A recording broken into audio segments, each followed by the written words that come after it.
So this, I hope, is just going to be an all-in-one video. Like, there's the part of me that wants to have one over on GoFundMe and one over on my Twitter X and one over on my personal site. But this is going to be the be-all same video for all of those places, for all of the places where I'd like to keep people posted on this recovery journey thing that I'm on.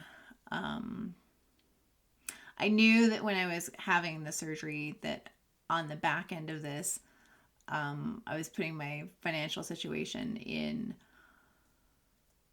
a difficult place. I'm used to handling everything on my own and doing everything as it needs to be done. And for the last 2 years, when I've been having this problem that, that required the surgery, I haven't been my best. And when I learned that this wasn't going to get easier or better, I was not going to be able to ride through menopause and let this just be, because they're too fucking big. Tumor too fucking big.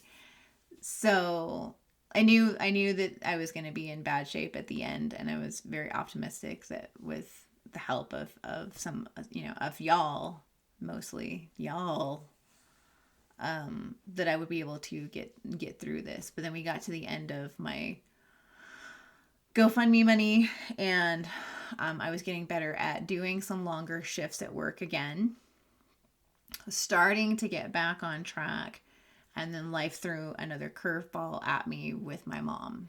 So some of you already know that I've been caring for my mom. She has lived with me for many, many years now, and she's creeping up on 80, and she has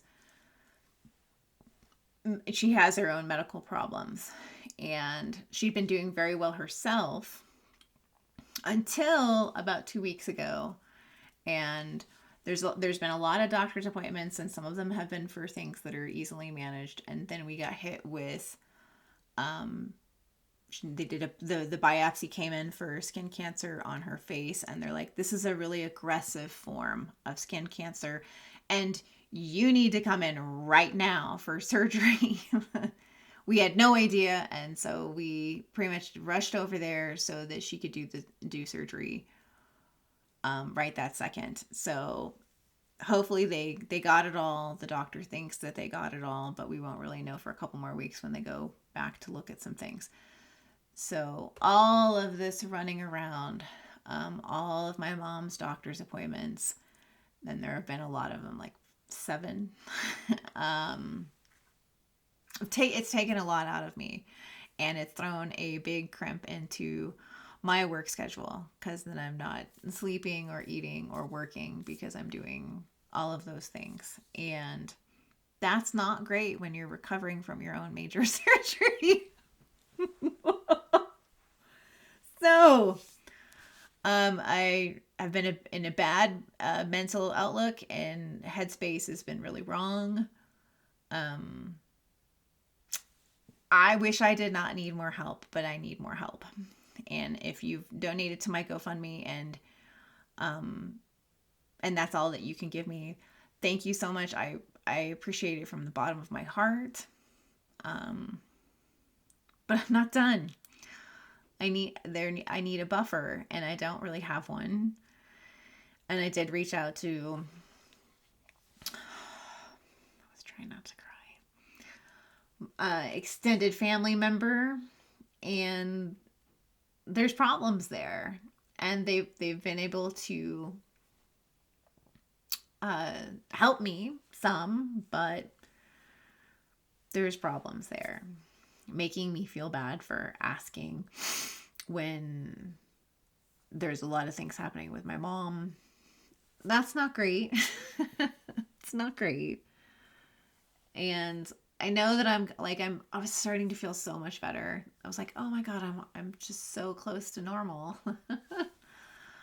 But I'm not, as it turns out, because I still need help. And if you think you could manage it, donate. Donate for the first time.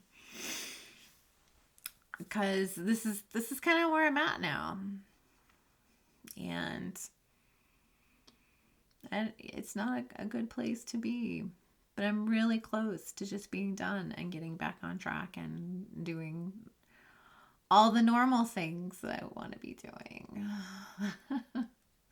So there we have it. I love you guys for so much. Some of you are really good listeners. Yeah, been listening. And I'm gonna cut this off before I start rambling about more stuff that we don't need to hear about right now. That's the big part, is that I'm not the ask for help person.